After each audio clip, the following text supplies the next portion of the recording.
Oke baik, bismillahirrahmanirrahim. Assalamualaikum warahmatullahi wabarakatuh. Waalaikumsalam. Waalaikumsalam warahmatullahi wabarakatuh. Oke, selamat sore pemirsa, Bapak Ibu dan teman-teman yang berada di seluruh Nusantara. Kembali lagi di Psiko Online dengan saya Nuli Garhati. Saya adalah bagian salah satu dari anggota Maharesigana. Nah, sekarang ini adalah Psiko Online yang kelima. Kelima ya Bu, dari kemarin ada 1 sampai 4 dan sekarang yang kelima. Dan saya informasikan saat ini kita berada di Res UMM Hotel. Oke, saya juga berterima kasih pada Res UMM Hotel telah menyediakan tempat untuk acara Psiko Online ini pada sore hari ini. Dan juga saya juga berterima kasih kepada teman-teman yang ada di rumah, bapak-bapak dan ibu-ibu yang selalu setia bergabung di acara Psiko Online ini. Nah, oke, pada hari ini kita akan berbicara tentang berdamai dengan rasa sedih akibat kehilangan. Nah, sebelumnya kita punya 2 narasumber. Nah, narasumber yang pertama yaitu ada Ibu Yanuar, Yuniar. Dokter Yanuar SPKJ. Apa kabar Ibu? Baik, alhamdulillah. Nah, beliau ini adalah Ketua Gugus Tugas Pengendalian COVID-19 di RSD Rajiman Widodoningrat Lawang dan menjadi pendamping komunitas peduli skizofrenia di Indonesia atau KPSI. Jadi untuk masalah kesehatan jiwa, Dokter Yuniar ini tidak diragukan lagi pemirsa. Oke, selanjutnya yang tidak kalah menarik lagi dan tidak asing lagi, kalau bagi mahasiswa Universitas Muhammadiyah Malang, khususnya mahasiswa psikologi, nah ini ada narasumber kita Ibu Hudan, yaitu Ibu Hudaniyah MSI Psikolog. Apa kabar Ibu? Alhamdulillah sehat. Beliau adalah Kepala UPT Bimbingan Konseling Universitas Muhammadiyah Malang dan juga dosen dan tim dukungan sosial siaga COVID-19 Universitas Muhammadiyah Malang. Nah, jadi Bu Hudan ini adalah penggagas pelayanan konseling COVID-19 Universitas Muhammadiyah Malang. Jadi bagi teman-teman yang kemarin pernah konseling tentang COVID-19, nah beliau adalah superhero yang menjawab pertanyaan-pertanyaan Bapak, Ibu, dan teman-teman semuanya. Nah, bagi teman-teman dan Bapak Ibu sekalian, sebelumnya dimohon untuk speakernya di mute. Bagi yang di Zoom atau di YouTube silahkan di mute dulu. Nah, sebelumnya ini sebelum dilanjut saya akan mengumumkan pemenang, Ibu, pemenang dari Psiko Online yang keempat kemarin. Oke, baik, untuk pemenang Psiko Online yaitu adalah Sahrul Izul, itu yang berkomentar di IG Maharesigana. Kita bacakan gak Bu untuk komentarnya. Jadi pada sesi Psiko Online keempat ini Mas Zahrul Izul ini komentar, wah mantap sekali materinya, cocok sekali buat para bunda-bunda yang mendidik buah hatinya yang masih kecil-kecil terutama pada saat pandemi ini. Jadi semakin produktif nih adik-adiknya. Oke, terima kasih teman-teman. Dan juga bagi yang ingin bertanya, nanti bisa silahkan bertanya lewat chat YouTube dan juga chat Zoom. Dan apabila mau langsung jawaban secara cepat, atau silahkan dengan menggunakan hand raise yang ada di aplikasi Zoom. Nanti teman-teman atau Bapak Ibu bisa langsung mendapat jawaban dari dokter dan juga dari Bu Hudan. Oke, begini teman-teman. Jadi selama adanya pandemi ini, Bapak Ibu ya, banyak hal yang dialami masyarakat sebenarnya Bu terkait kehilangan. Nah, salah satunya itu kehilangan orang yang disayang. Jadi ada keluarga, kerabat, dan juga pasangan, dan terutama pekerjaan, nggak ya Bu ya. Nah, hal ini menimbulkan banyak kekecewaan ternyata. Dan juga perasaan sakit hati dan sedih yang sangat mendalam bagi orang-orang yang mengalaminya. Nah, di sini bagaimana tanggapan dokter dan juga Bu Hudan agar kita bisa berdamai dengan perasaan-perasaan yang dialami akibat kehilangan ini? Bu Hudan dulu atau? Oke. Baik. Jadi sebetulnya kalau kita mengalami kehilangan itu seperti kalau kita jatuh, gitu kan ya.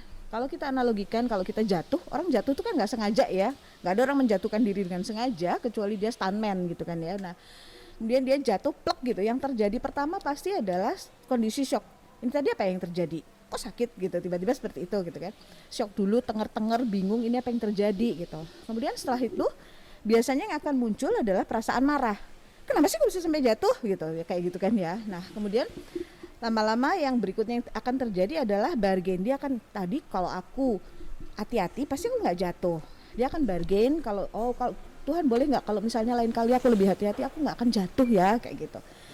Kemudian lama-lama dia tahu bahwa itu tidak adalah sesuatu yang tidak bisa dirubah, dan kemudian dia akan depresi, biasanya akan jatuh pada fase depresi di mana dia sedih gitu, dia kehilangan motivasi, kehilangan energi dan lain-lain. Lalu setelah melalui semua tahap itu tadi, akan tiba pada tahap acceptance. Dia menerima bahwa oke, aku tadi jatuh, maka kemudian aku akan bangkit dan kemudian aku akan melakukan sesuatu.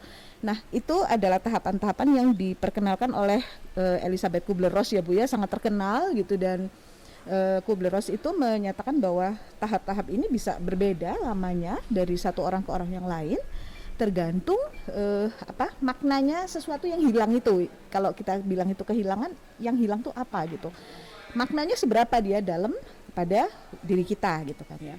Nah itu juga kita juga tidak bisa santai bahwa nggak apa-apa, dia sekarang lagi marah, habis ini dia akan jadi bargain, habis itu dia akan depresi, habis itu dia akan accept. Tidak selalu begitu, karena dia bisa jadi kayak roller coaster, bisa naik turun gitu fasenya gitu. Nah jadi kalau tentang kehilangan sendiri, saya rasa kita semua tahu bahwa seberapa besar maknanya sesuatu yang hilang itu yang akan menentukan seberapa dalam dan sakit lukanya terasa. Saya rasa sementara itu mungkin bisa dilanjutkan Ibu Huda. Baik, Bagaimana Ibu? Ya, sepakat sama Dokter Yuniar ya. Tema yang diangkat kan berdamai dengan kehilangan gitu ya, karena kehilangan itu banyak. Tidak hanya pekerjaan, dalam situasi pandemi mungkin juga ada yang kehilangan anggota keluarga karena sakit yang bawaan, tapi kemudian diidentifikasi terpapar COVID.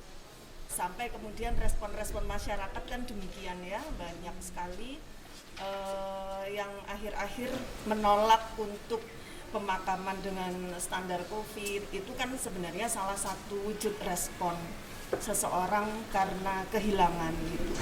Nah, berdamai, kehilangan, sedih, nah itu adalah pasangan kata. Hilang itu sesuatu yang pernah dimiliki, pernah ada, kemudian dia tidak ada, baik mungkin sementara waktu atau juga bisa seterusnya. Nah, ini ada hilang, itu adalah konsep yang ada di dalam kognitif. Jadi tidak ada kognitif.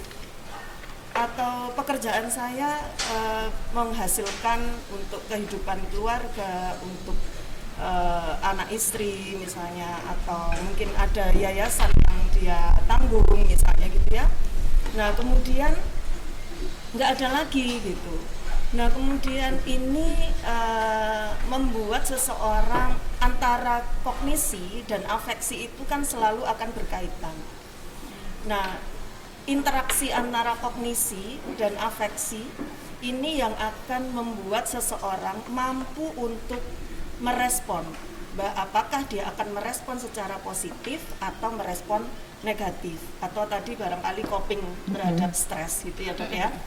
Nah, coping mungkin memang benar aja, jadi ada banyak aspek personal, jadi bawaan individu, atau mungkin ada kepribadian misalnya, kemudian tadi objek lekatnya tadi yang hilang itu siapa, mungkin akan berbeda ketika itu teman, apakah itu pasangan, apakah itu anak, istri, seberapa pekerjaan, dia punya pekerjaan sampingan atau tidak, kemudian apakah itu satu-satunya sumber penghasilan. Nah ini akan membuat kuat atau lemahnya dia mempersepsi terhadap hilangnya sesuatu tadi.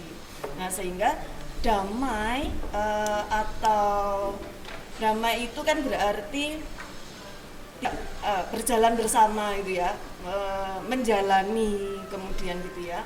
Nah ini pilihan-pilihan ini yang tadi bagaimana seseorang proses belajarnya kemudian personalitinya. Jadi ada orang yang memang mudah sekali kehilangan, merasa ada kan yang hilang sementara, misalnya cuma naruh pensil, lupa sebenarnya, dia bilang hilang pensilku hilang, udah panik, marah gitu ya respon. Nah tapi ada yang orang di mana ya tadi saya meletakkan, duduk dulu, ambil nafas dulu, mengingat-ingat. Nah hal-hal semacam ini yang akan ikut menentukan bagaimana seseorang mampu jalan bersama atau menolak tadi, sampai bahkan barangkali yang nolaknya terus menerus bisa menjadi depresi, itu tidak terselesaikan, barangkali itu Mbak Ibi ya. Mungkin saya boleh tambahkan yang Bu Dan bilang tadi ya, selain semua yang di dalam diri kita itu yang melekat pada diri kita, terutama meaning ya Bu ya, meaning tentang apa sih sebenarnya yang hilang itu. Misalnya sekedar pensil, tapi kalau misalnya pensil itu adalah oleh-oleh yang dibawain oleh orang yang sangat dicintai, misalnya kayak gitu kan ya, bisa sangat gitu. Tapi kemudian juga ada satu hal lainnya yang juga menentukan respons orang terhadap kehilangan, yaitu support dari lingkungan, kondisi lingkungannya ya Bu Dan ya. Jadi kalau misalnya kehilangan pensil aja, kemudian yang lainnya bilang udah nggak apa-apa nanti kita bantu cari, itu akan beda dengan kalau misalnya gimana sih gitu, kok bisa lupa sih dari tadi, itu kan beda ya gitu. Nah jadi naruhnya di mana gitu, apa harus dicantolin di kuping biar nggak hilang-hilang, nah, kayak gitu. Jadi respons lingkungan itu juga menentukan rasanya gitu. Sosial supportnya ya Dok ya. Ya. Oh iya Bu, kalau kehilangan itu kan sama halnya seperti berdamai dengan rasa sedih, itu sama halnya seperti kita ikhlas gitu ya Pak? Ya, pada dengan akhirnya ikhlas, gimana accept, sih ya. ikhlas pada akhirnya ke situ ya.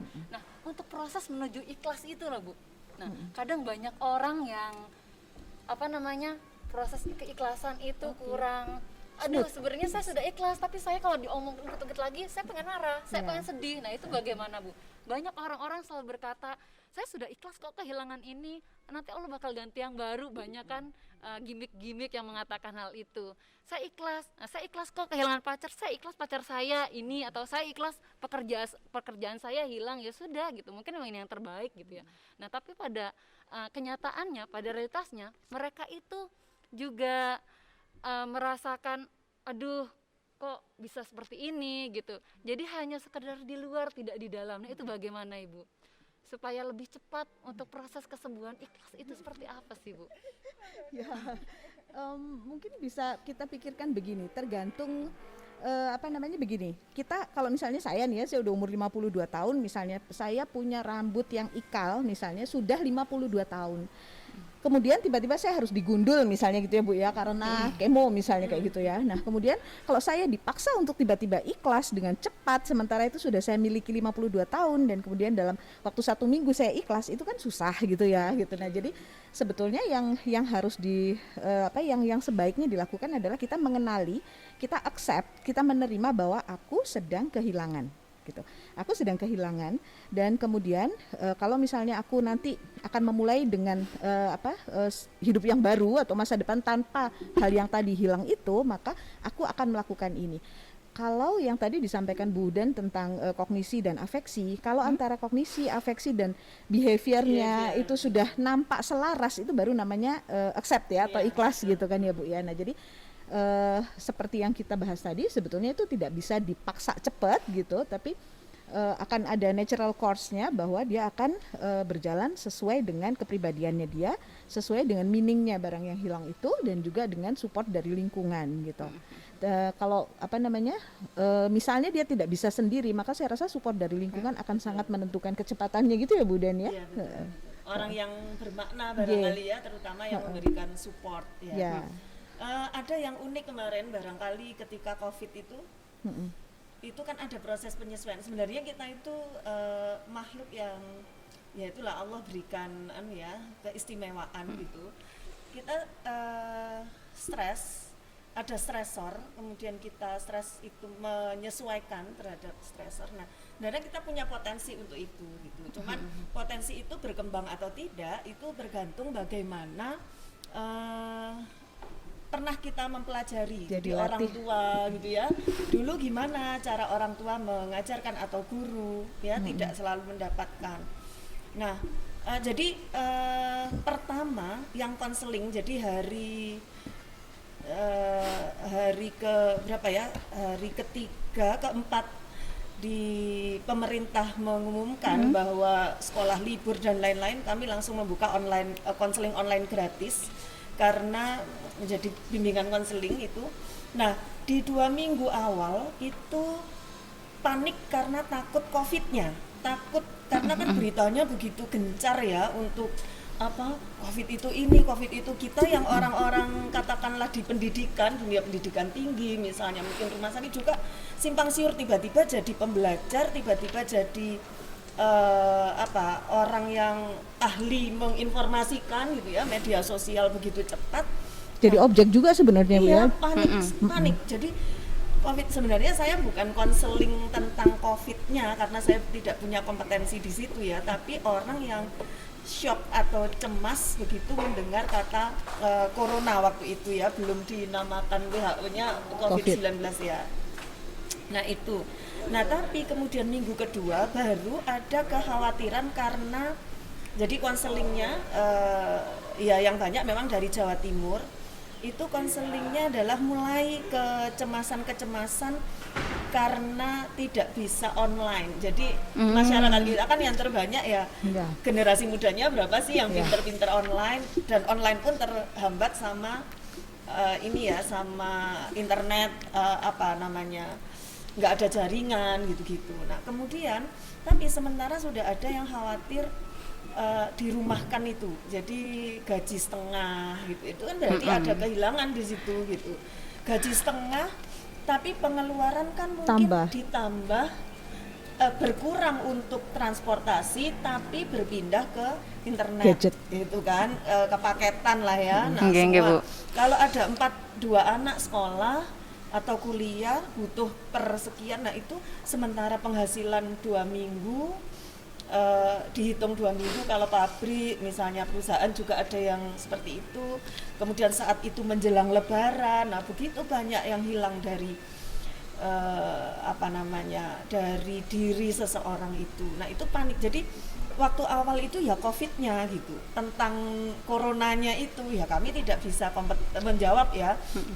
Kebetulan Rumah Sakit UMM dengan Maharesi Ghana kalau tidak salah membuat call center COVID, call center ya. Yeah. Nah saya tanyakan aktif, nah alhamdulillah aktif, sehingga kami refer ke sana untuk yang tanya-tanya.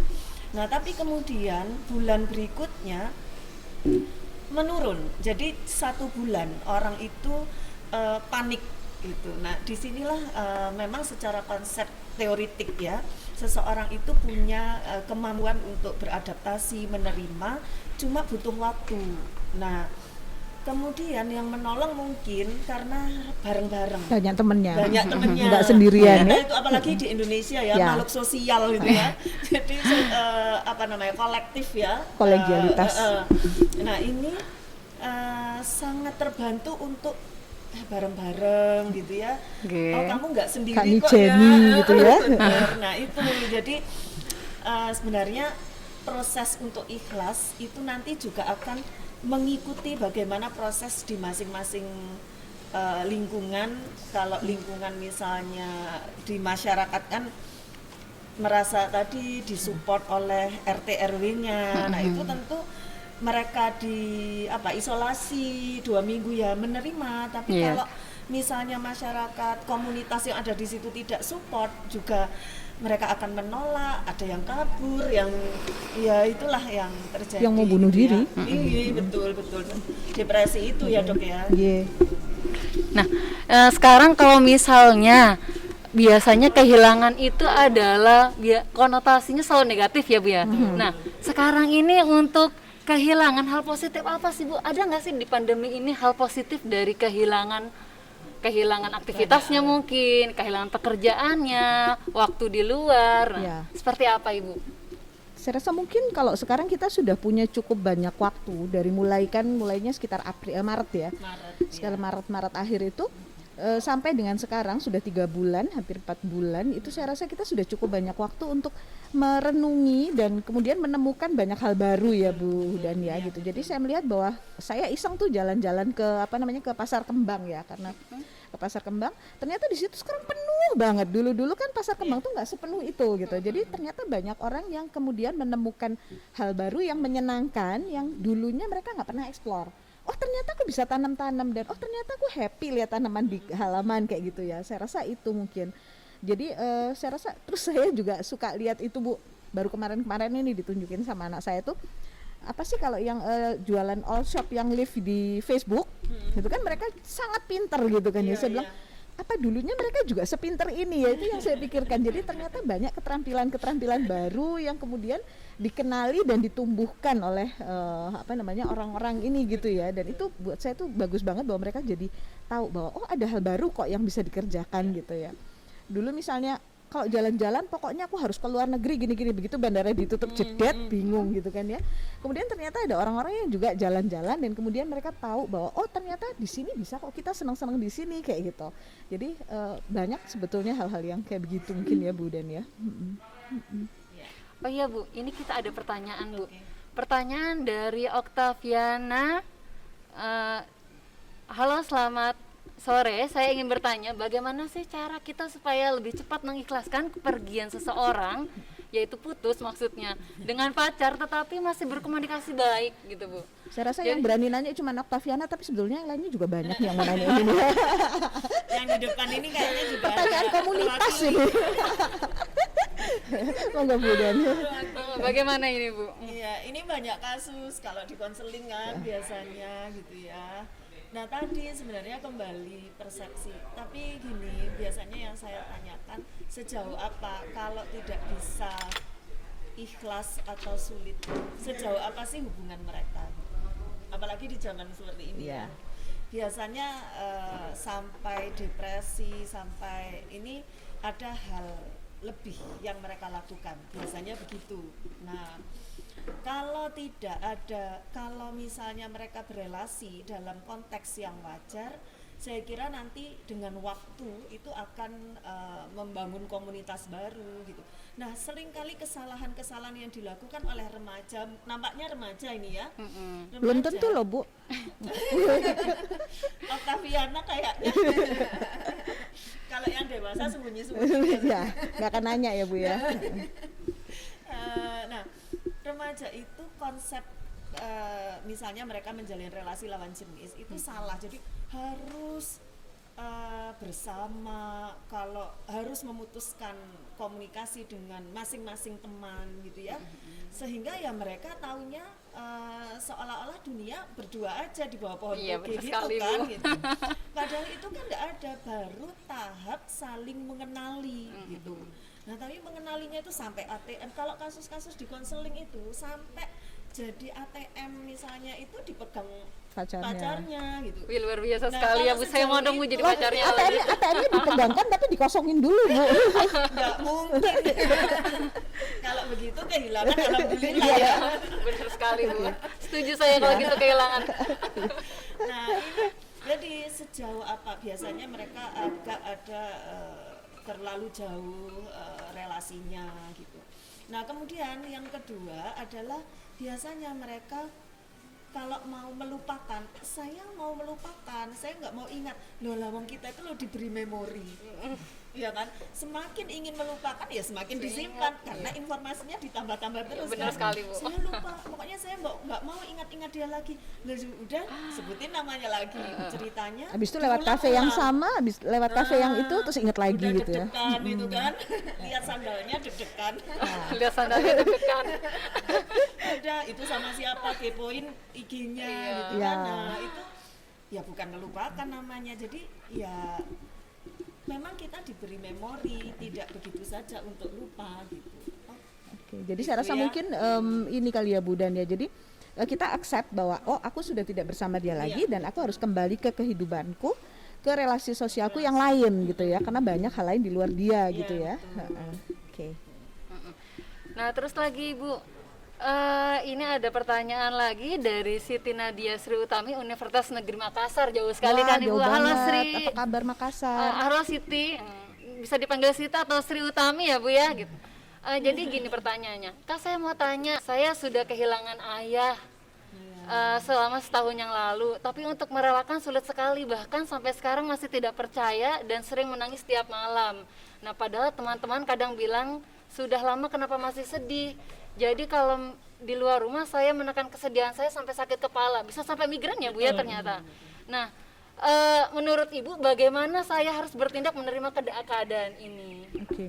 Bagaimana Ibu? Ya, jadi memang sebaiknya memang emosi-emosi atau perasaan-perasaan itu tidak ditekan ya Bu Dan ya gitu. Jadi kita terima bahwa ada perasaan itu, kemudian kita mencoba untuk mentransfer emosi itu ke dalam bentuk yang sehat gitu ya, yang konstruktif gitu ya Bu ya gitu. Jadi kalau misalnya dia merasa kalau misalnya aku sedih dan aku sampai sakit kepala, aku menahan itu, nah itu berarti itu tidak, berarti itu akan bersifat destruktif kan, stres itu untuk dia. Nah jadi memang sebaiknya dia mencari orang yang bisa menerima dia untuk berbicara, untuk mengeluarkan perasaannya dan pemahamannya tentang kehilangan ayah tersebut gitu ya gitu. Dan karena biasanya orang bilang kan kepala satu itu lebih kepala banyak atau dua itu lebih banyak untuk lebih baik untuk memikirkan daripada sendirian gitu ya gitu. Nah sementara kalau misalnya kita punya kepala satu, begitu kita berpikir tentang kehilangan itu kita terblok, udah mikir kehilangan toh.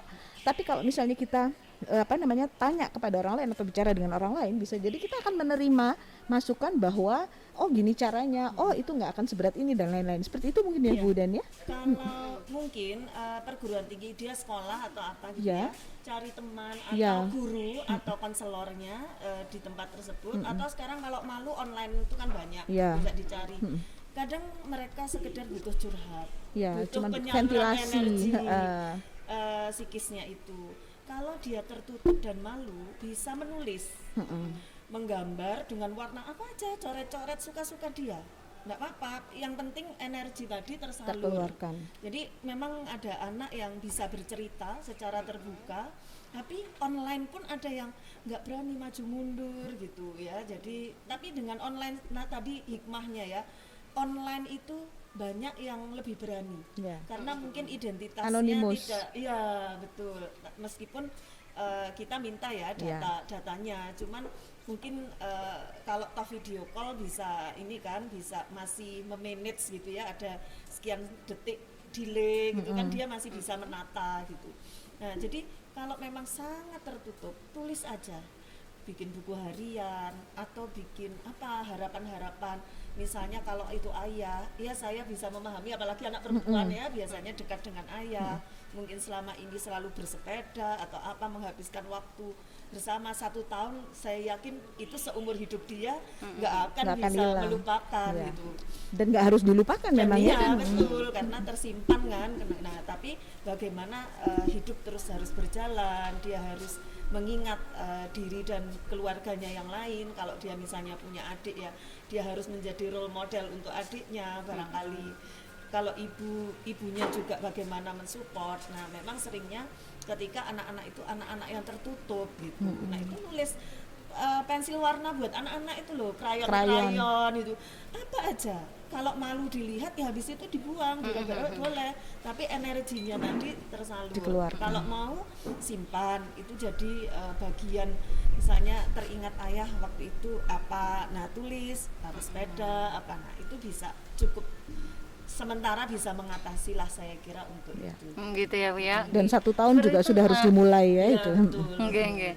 Seperti itu ya Mbak Sri Utami. Jadi untuk mengeluarkan energi perasaan sedih bisa dengan menulis atau bercerita, beraktivitas yang sekiranya hal itu tidak diingat-ingat lagi. Seperti itu nggak Bu ya? Dan selanjutnya pertanyaan dari Anissa Rahmawardani, UMM. Selamat sore. Saya ingin bertanya, apakah wajar jika kita sering mengingat atau mengungkit-ungkit kembali rasa kehilangan kita? Karena saya sering kali mengungkit hal-hal yang pergi dari saya agar bisa mengikhlaskan hal tersebut. Jadi diungkit-ungkit agar bisa hilang ini Bu, bagaimana ini? Bisa diulang-ulang, kan biasanya ada treatment yang memang ketika diulang ceritanya itu intensitas emosinya akan menurun. Betul. Salah satu memang tapi kembali lagi tadi kita harus asesmen dulu ya si orang ini. Jadi tidak Semua orang. sama gitu. Asesmen dulu dia seperti apa, dukungan sosialnya bagaimana gitu ya Dok ya, sehingga nanti dia harus apa yang harus memang benar dengan cara itu. Kalau sementara nyaman ya enggak apa-apa, tapi kalau itu ternyata hanya kamuflase ya itu berarti bukan menyelesaikan masalah, tapi sekedar lari sesaat dari masalah dan itu akan berlangsung terus gitu. Mungkin yang penting berarti dia boleh mengingat kembali kehilangannya, tapi dari waktu ke waktu ketika dia mengingat dia harus mencatat sebetulnya intensitas perasaannya itu seberapa gitu ya Bu Dan bisa ya. bikin Kayak grafik gitu kan, ya. Jadi kayak mood journal Ya, gitu ya, betul, mood betul, journal. betul. Jadi nanti Oke. kalau pada kondisi misalnya minggu depan dia ingat lagi tapi mungkin kondisinya sudah tidak separah yang lalu gitu. Itu Iya, boleh betul. juga Boleh, sih seperti iya, itu iya, gitu. bisa, bisa. Tapi dia harus kenali seberapanya itu. Seberapa? Kalau Kualitasnya ya. masalahnya adalah kalau intensitasnya itu sama terus, maka dia akan jadi kayak skrup itu ya, screw drive gitu, dia makin dalam dan itu akan bikin dia sakit gitu. Nah, saya rasa gitu. Ibu ini ada yang mau nelfon Oh iya. dari Roheli Wizal Saputra, monggo silahkan. Bagaimana? Namanya bagus-bagus ya, sampai nggak tahu nyapanya gimana. Anak zaman sekarang. Iya. Kita panggilannya Z. Iya, dia panggilannya Dek gitu. Upsi.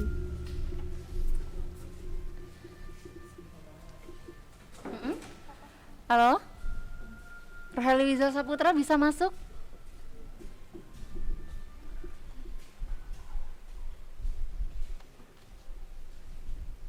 Belum terdengar ya. Ada gangguan koneksi mungkin. Mungkin dia lagi manjat cari sinyal kali ya. Iya. Kita juga kan biasanya problemnya Iya. wifi mati, lampu Iya. mati. Kerusak-kerusak. Bagaimana? Oke, kita ganti dulu pertanyaan karena ini banyak sekali Bu pertanyaan satu persatu. Subhanallah sekali. Berarti acara pada sore ini bermanfaat Diridhoi sekali ya. ya Bu. Nah, ada lagi Bu dari Assalamualaikum warahmatullahi wabarakatuh. Saya Tiara dari Ikom UMM mau menanyakan mengenai toksis positif.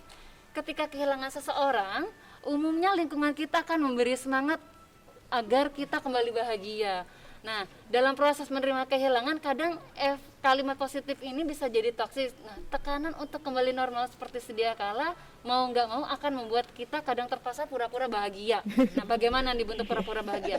Apakah hal ini normal? Maksudnya pura-pura atau baik-baik saja itu apakah bagian dari way of coping with grief? Terima kasih banyak. Gimana Ibu ini? Ya, jadi saya rasa mungkin sebaiknya kalau dia berada pada pihak yang disupport, dia bisa secara jujur mengemukakan perasaannya saat ini tuh sebetulnya apa gitu. Jadi mungkin kita juga bisa memberikan feedback kepada teman-teman yang mensupport bahwa dengan kamu ngomong kayak gitu itu aku rasanya kayak gini gitu. Atau kalau misalnya kamu ngomong kayak gitu, terima kasih rasanya kayak gitu itu benar-benar berguna buat aku. Kalau misalnya kamu menggunakan kata-kata ini tuh rasanya aku tambah sedih gitu. Nah, itu bisa boleh sekali kita berespon seperti itu ya Bu Dan ya gitu. Saya rasa itu juga kalau kamu berada pada pihak yang mensupport, kamu sebaiknya membaca respons orang ini sebetulnya bagaimana ketika kita melakukan aktivitas yang kita maksudkan untuk suportif gitu ya gitu. Jadi kita pengennya sebetulnya kita mensupport tapi dia ternyata malah nggak nyaman dengan kita bisa lihat bahasa tubuhnya ya Bu Dan ya gitu. Monggo Bu Dan. Alamiah ya. Ya, responsnya gitu ya. Oh iya aku seneng kok tapi nyureng gini kan ya. Nggak sinkron gitu kan ya. kata-kata dan ekspresi. Jadi hanya gitu ya. berpura-pura bahagia itu malah lebih menyakitkan ya, Ibu ya. jadi Iya, karena kalau kita berpura-pura bahagia yang menolong kita mungkin berpikir oh berarti caraku udah bener gitu kan ya gitu. Nah.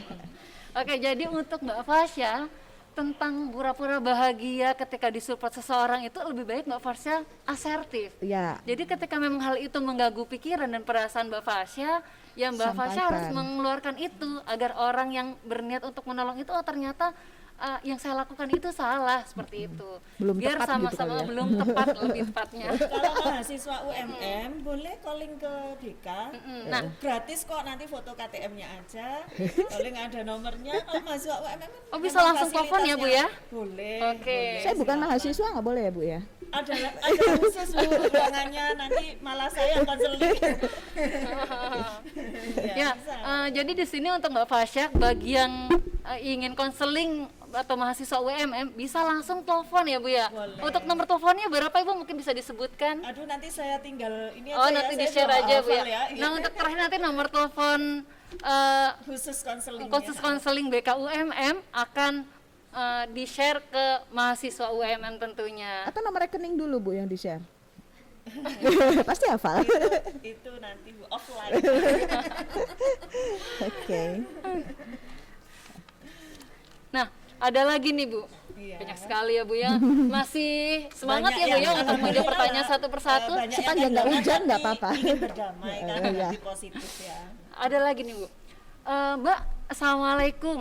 Saya Waalaikumsalam. pernah putus cinta dan saya merasakan sangat frustasi hingga saya ingin melakukan bunuh diri, katanya Bu.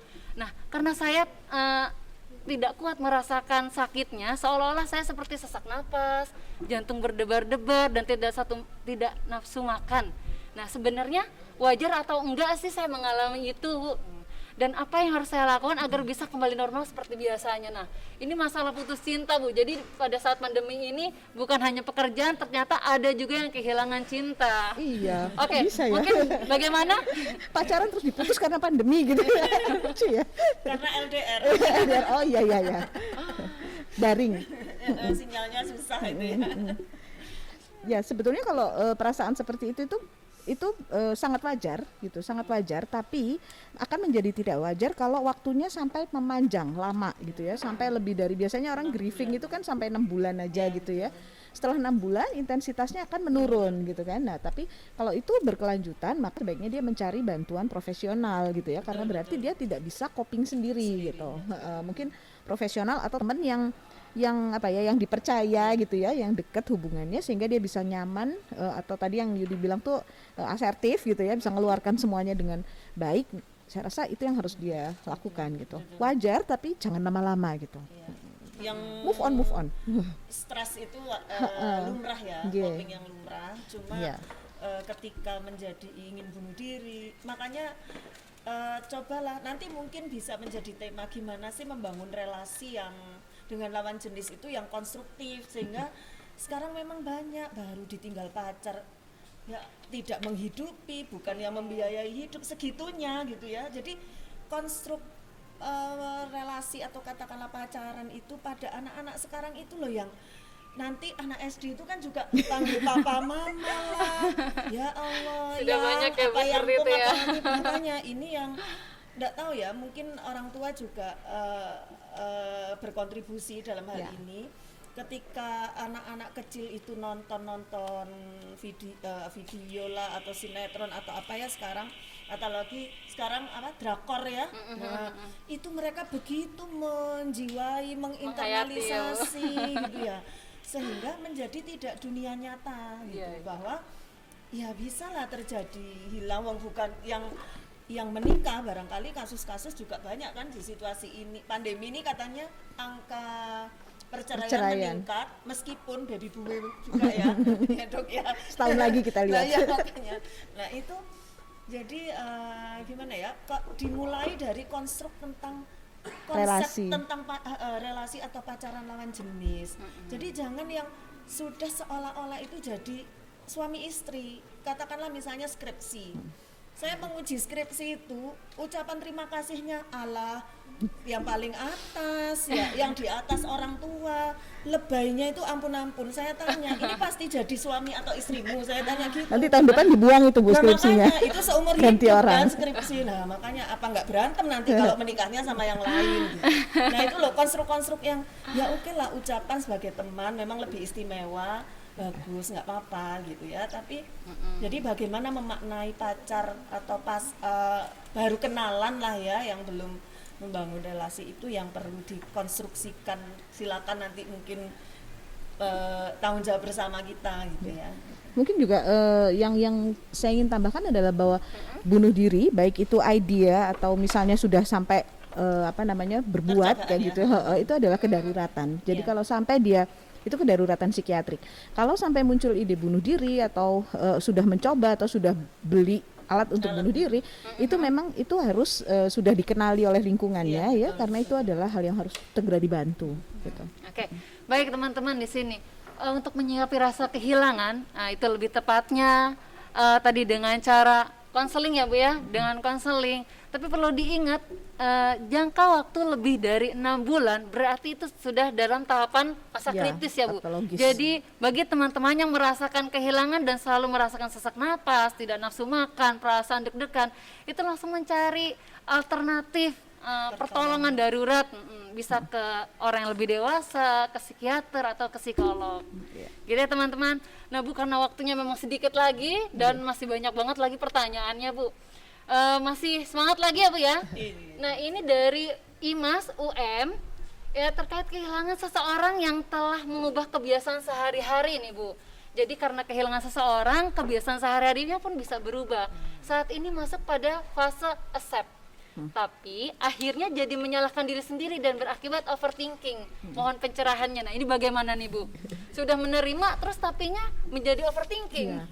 Sebetulnya kalau dia bilang accept terus masih ada tapinya, itu sebetulnya belum betul-betul Belum accept. menerima ya, Bu, ya. Jadi dia harus melihat kembali sebetulnya yang dia persepsi dia tentang acceptance itu seperti apa gitu kan ya. Nah, kalau dia accept itu artinya dia akan memulai hidup baru dengan cara baru gitu ya. Nah, itu udah betul-betul accept tanpa pakai tapi gitu ya.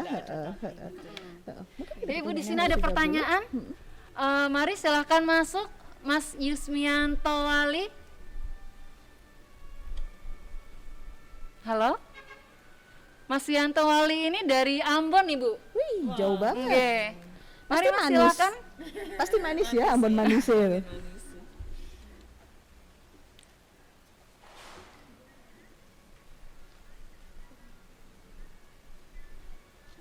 Jaringan ya. Iya. Bagaimana? Dulu saya punya teman di Ambon, dia bilang sebentar ya kakak, saya naik dulu ke pohon kelapa mau cari sinyal gitu. Yeay. Iya, lo bagaimana? Mas Yulianto. Tapi namanya Yusmianto. Jawa ya.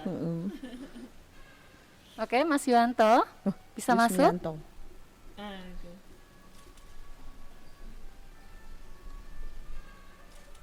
Waalaikumsalam. Waalaikumsalam warahmatullahi Alhamdulillah. wabarakatuh.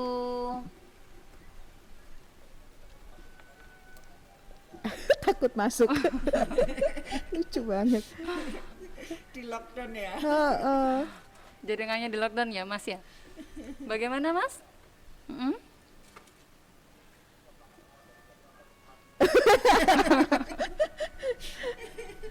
Ini ahli-ahli stand up ini.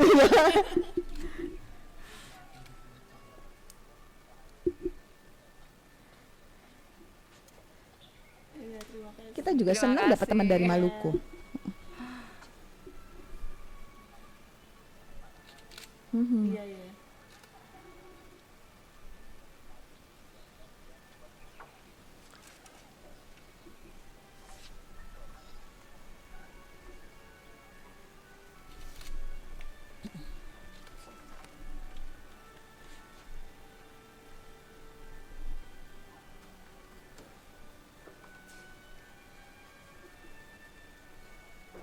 Menjadi apa?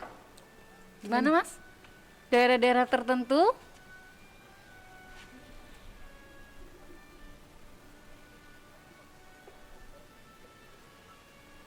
Oh,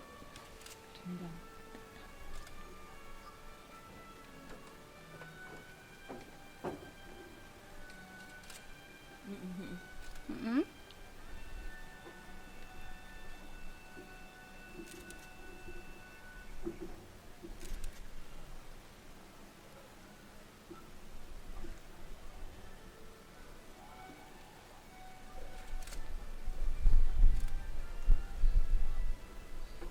Konstruktif.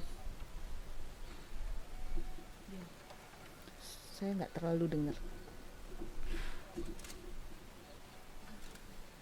Gitu. Uh-uh.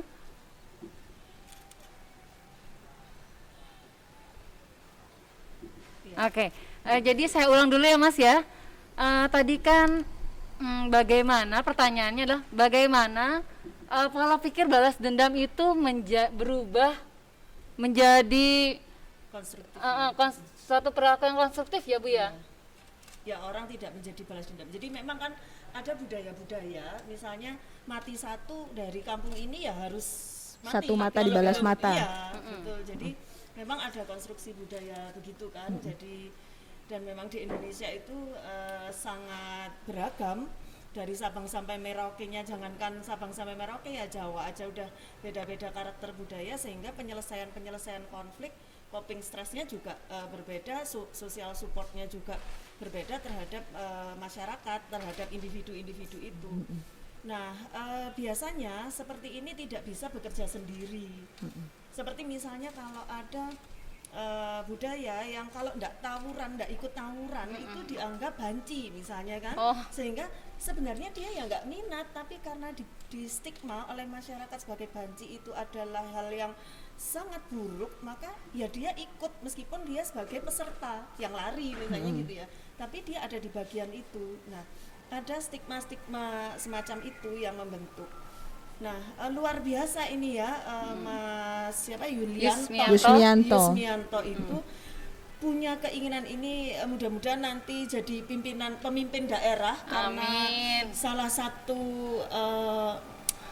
salah satu yang bisa dilakukan adalah membuat sistem, membuat peraturan misalnya, dan biasanya kepala daerah itu punya kekuatan hukum gitu, sehingga dia bisa menegakkan hukum perlahan. Jadi ada konstruksi komunitas ya, intervensi Konteks, komunitas. ya. Nah, sehingga kalau semacam bicara dengan konteks budaya, kita nggak bisa sendiri gitu. Iya, benar sekali, Bu. Nah, sehingga perlu bagaimana, tapi bukan berarti tidak mungkin, berarti saya ya pasrah aja, enggak juga, tapi bisa dia sebagai misalnya role model untuk membuat kelompok-kelompok tertentu yang membuat orang menjadi teralihkan dari yang tawuran tadi. Minimal misalnya apa sih yang dibutuhkan, kan banyak itu contoh-contoh, misalnya ya dia sendirian cerita membuat di pantai itu supaya tidak tergerus air laut, membuat dia sendirian, kemudian setelah tahu hasilnya baru masyarakat atau pemerintah juga memberi penghargaan. Nah, memang saya yakin tidak bisa setahun 2 tahun barangkali ya perjuangan itu, tapi memang tidak mudah, tapi tidak mungkin untuk dilakukan gitu. Jadi jadilah role model. Mungkin kalau anak muda, saya enggak tahu tadi usianya berapa ya, kalau dia bisa semacam Karang Taruna, waktu kemarin Pilmapres yang 2019 itu kan dari Ambon, dari mana itu ya, saya lupa daerahnya. Itu dia membuat sagu. Sagu itu tidak hanya untuk makanan, yang orang Ambon pun sudah mulai menomorduakan gitu ya, ya milih beras gitu. Nah, dia berperan di situ. Tapi memang butuh tokoh-tokoh masyarakat. Tidak bisa, jadi harus sistem yang dibangun di dalamnya dengan nanti mudah-mudahan niatnya sangat-sangat baik ya, harus kita support mungkin dengan teman-teman yang ada di sini dengan berbagai bentuk caranya, mungkin informasi-informasi, strategi-strategi intervensinya, apa yang bisa dia lakukan. Kalau dia butuh tanaman mungkin bisa, kalau ada anak UMM yang mudik ke sana dibawakan bibit menjadi perlakuan-perlakuan khusus, barangkali gitu ya Dok Ya, saya rasa mungkin juga bisa membangun kebiasaan untuk membuat refleksi, Bu. Jadi kalau mungkin dia bisa, Mas Yusmianto bisa mengajak teman-temannya untuk membuat kayak bedah kasus gitu. Ketika ada suatu masalah, kemudian dendam itu diperturutkan dan kemudian dibayar dengan tawur dan balas dendam, apa yang didapat gitu? Apakah ada keuntungan atau kebaikan yang diperoleh dengan menurutkan dendam itu gitu kan? Nah, padahal itu masih di tataran bahwa kita ada di dunia, belum lagi nanti di akhiratnya. Nah, saya rasa itu refleksi-refleksi semacam itu mengasah mengasah perasaan tentang dan sekaligus kognisi juga ya Bu ya gitu, tentang meskipun tadi dendam itu tadi. Bisa lihat video ya, keren banget. Luar biasa. Oke, luar biasa sekali Mas Yusmianto ini untuk pertanyaannya. Nah, selanjutnya Bu, masih ada lagi Bu.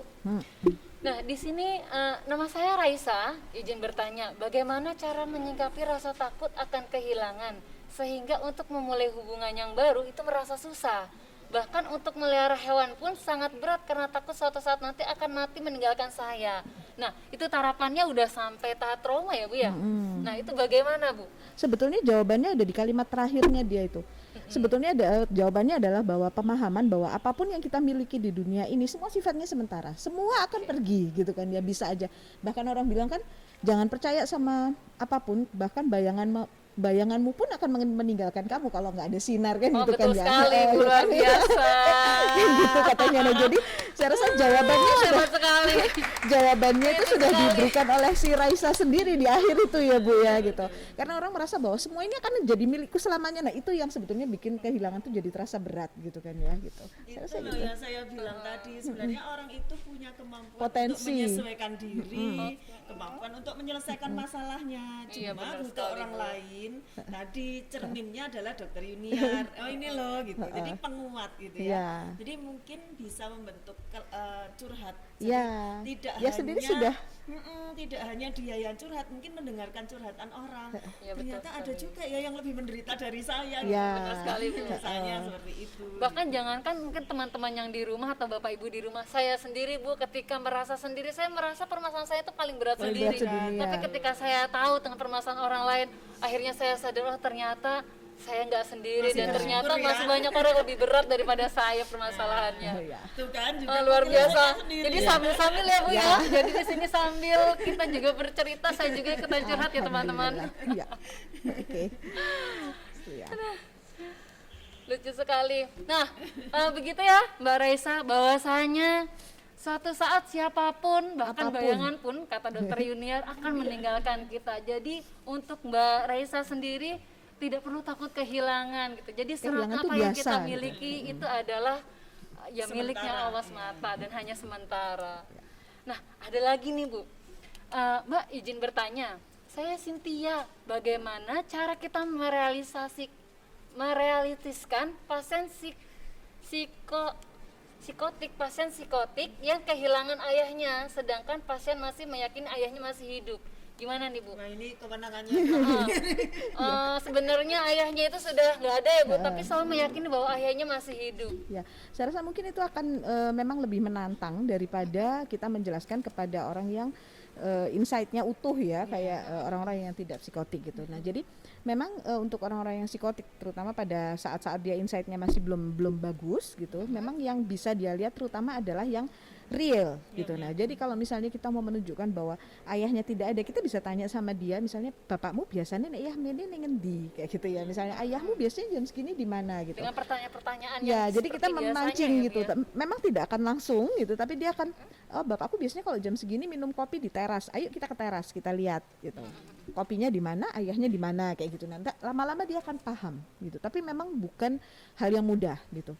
Tidak sesederhana orang-orang yang bisa memahami konstruk dengan baik gitu ya Bu Hudaniah ya gitu. Jadi membawa dia ke realitas, membawa dia ke hal yang lebih nyata yang bisa dia lihat, dia bisa indrakan gitu. Bapakmu biasanya kalau jam segini ngapain? Bapak kerja ke sawah biasanya kalau jam segini. Oke, kita ke sawah, kita lihat di sawah. Bapak ada di mana? Nggak ada kayak gitu. Nah, hal itu yang bisa kita lakukan. Itu Yang lebih real. Telatenan Iya. luar biasa dari Ya. keluarga ya. Dari pendampingnya. Oke, baik teman-teman, masih di sini ya, kita ada di Res Hotel UMM.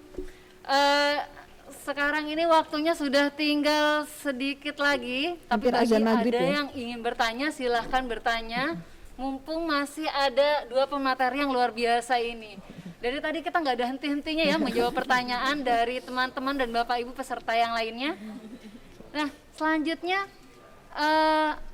gini Bu, kenapa sih perasaan-perasaan sedih dan galau itu, bahkan kehilangan itu membuat motivasi hidup kita itu seolah-olah nyah gitu Bu katanya. Oke, jadi sebetulnya begini, kita ini selalu melekatkan energi, baik fisik maupun psikologis, kepada apapun yang kita anggap milik kita yang paling berharga. Dominant others ya, dominant others itu bisa berupa orang, bisa berupa cita-cita, bisa berupa pekerjaan, bisa berupa apapun. Dominant others yang mengambil semua energi kita, mengambil semua energi psikologis kita. Kita menyebutnya kateksis ya. Kateksis itu adalah investasi energi kepada suatu yang sangat dia cintai gitu. Nah, itu yang membuat kalau misalnya hal itu yang sangat signifikan buat dia, yang sangat dominan buat dia itu diambil, maka energi yang terlekatkan ke situ juga ikut tercabut. Nah itu yang membuat motivasi dan kekuatan segala macam itu rasanya langsung drop gitu ya, semuanya langsung drop karena energinya udah banyak yang ke situ, kepake ke situ. Energinya, waktunya, pikirannya, tenaganya semua dia curahkan ke situ gitu. Nah itu yang membuat jadi yang harus dibangun kembali. Oke. Nah sekarang untuk Bu Huda nih, terus kalau seperti itu gimana tips dan triknya Bu nih agar kita bisa menerima perubahan-perubahan meski apapun itu ya, perubahan negatif ataupun perubahan yang positif, gimana sih Bu? Ini sebenarnya tadi harus melihat kalau memang sudah merasa kehilangan gitu ya, sudah mengalami gitu, kita biasanya harus mengetahui dulu kita seperti apa. Tapi secara umum sebenarnya jangan pernah memutus relasi dengan orang lain. Bangunlah relasi sebanyak-banyaknya. Karena kita itu adalah memiliki makhluk yang memiliki need untuk berafiliasi, need untuk membantu orang lain. Nah, sehingga ketika kita bertemu orang lain, kemudian kita bisa bercerita, mendengarkan orang lain bercerita, nah ini hidup akan lebih terasa ada manfaatnya dibanding dia sendiri. Kalau sekarang pandemi ya lewat chatting, lewat media sosial, sehingga media sosial itu tidak hanya upload makanan misalnya, meskipun kalau itu rumah makan ya wajib hukumnya ya, tapi kalau misalnya sehari-hari mau makan bukan bismillah sekarang ya, foto dulu, update status. Nah daripada seperti itu mungkin salah satunya adalah menceritakan pengalaman hidup yang positif di situ. Misalnya melihat sesuatu yang ya tadi misalnya mungkin selama tidak pandemi kita nggak peka terhadap kenapa ya tumbuhan itu bisa berwarna-warni, kenapa warna-warni itu indah misalnya. Coba kalau krayon itu cuma warna putih, kita harus nulis di kertas putih, indahnya apa gitu.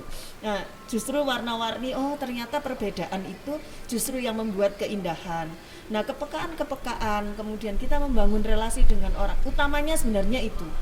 Nah, sehingga nanti akan energinya tersalur tadi, terbagi, nggak semuanya habis gitu ya ke situ. Untuk merenungi, kalau kita hanya dengan sendiri di kamar, hanya buka-buka Instagram kebahagiaan orang gitu ya, yang mungkin yang dibuka artis, ya artis dia butuhnya adalah menjual namanya untuk laku, ya hidup realitanya kan belum tentu juga seperti itu. Banyak juga artis yang kita lihat hidupnya juga bunuh diri, nanti akhirnya bercerai. Nah, jadi kita hidup dengan realita, bangunlah realita seperti ini. Teman-teman yang ada di sini ini kan kenapa mereka mungkin ada yang kehilangan juga kan, tapi mereka juga nggak energinya ke sana, utek-utek itu laptopnya tadi seperti apa, ternyata cukup membuat energinya, ya ternyata hidup saya bisa bermanfaat ya, dapat tepuk tangan dan gitu kan. Nah ini yang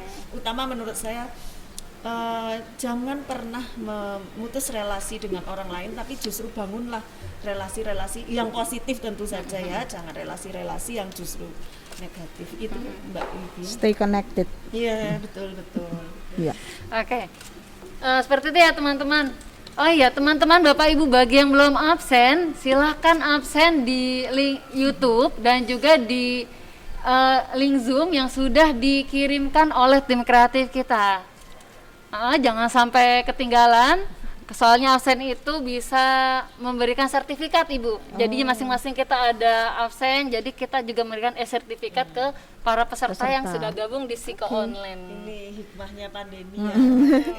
Ini salah satu hikmah dari perubahan ya Bu ya. Kita sebenarnya semakin banyak webinar-webinar seperti ini sangat bermanfaat sekali. Nggak harus pergi kemana-mana gitu. Benar ya. sekali. Coba kalau saya harus menghadirkan Dokter Junior dan Ibu Hudan, banyak sekali yang efeknya ya. Ya. Oke. Teman-teman di sini ada yang mau bertanya, silahkan dikirim ke pertanyaan di YouTube ataupun di Zoom, karena waktu kita tinggal sedikit lagi.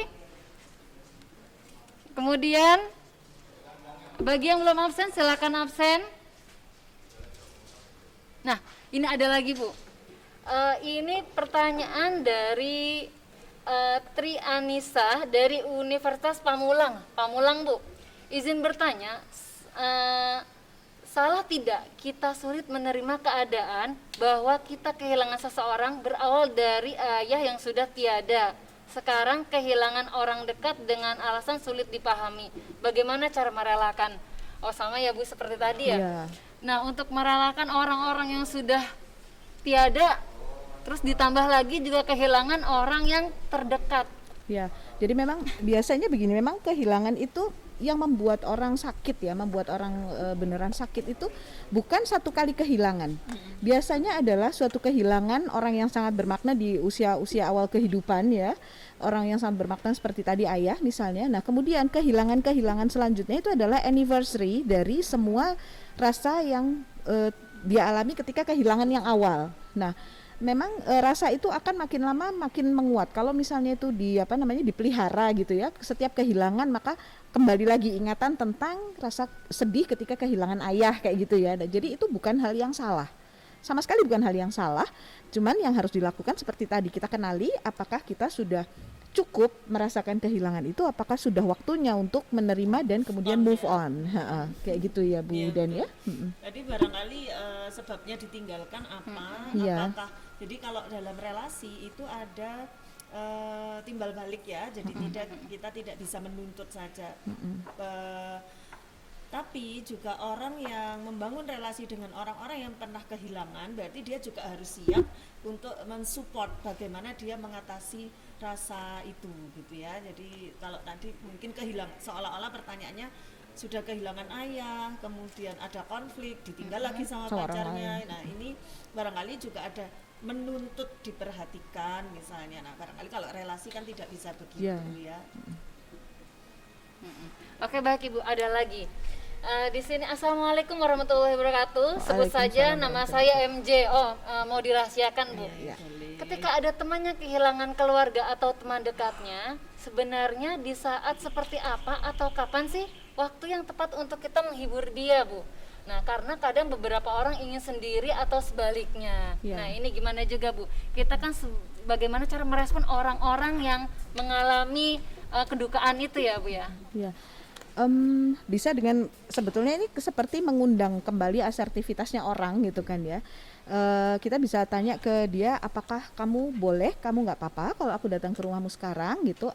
Kalau misalnya kamu masih kepengen sendiri, kamu bisa bilang ke aku kapan kamu perlu aku temenin, seperti itu ya Bu ya gitu. Jadi kadang-kadang juga kalau untuk orang yang tidak terlalu asertif, kita juga bisa ada aja. Jadi just being there for them gitu aja itu sudah membuat mereka tenang gitu, nggak usah ngomong, nggak usah menghibur, nggak usah menasehati gitu, just be there gitu untuk mereka gitu.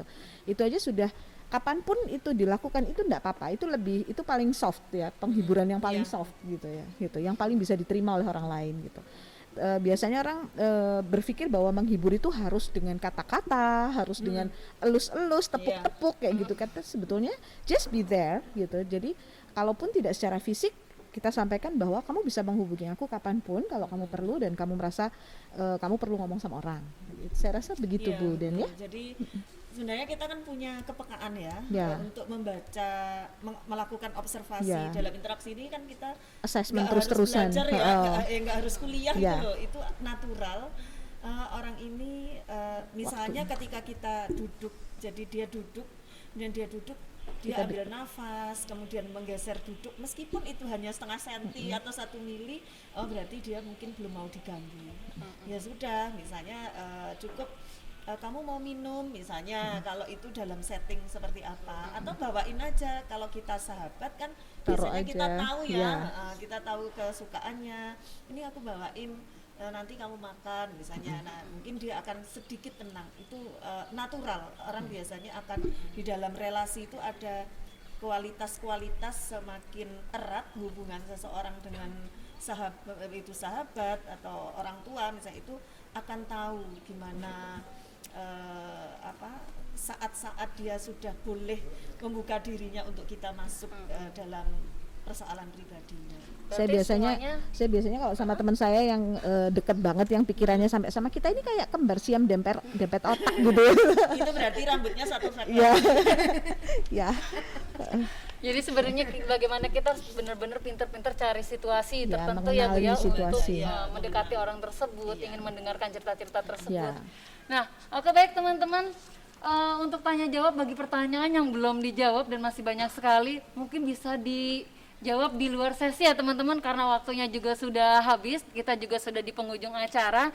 Jangan lupa follow dan komen IG, like dan subscribe YouTube Maharesigana. Dan sebelumnya kita ada penggalangan dana Bu, jadi teman-teman Maharesigana ini ingin melakukan penggalangan dana, yaitu berupa donasi. Mungkin teman-teman atau Bapak Ibu yang ingin berdonasi silahkan di share di Peduli Dana Masamba.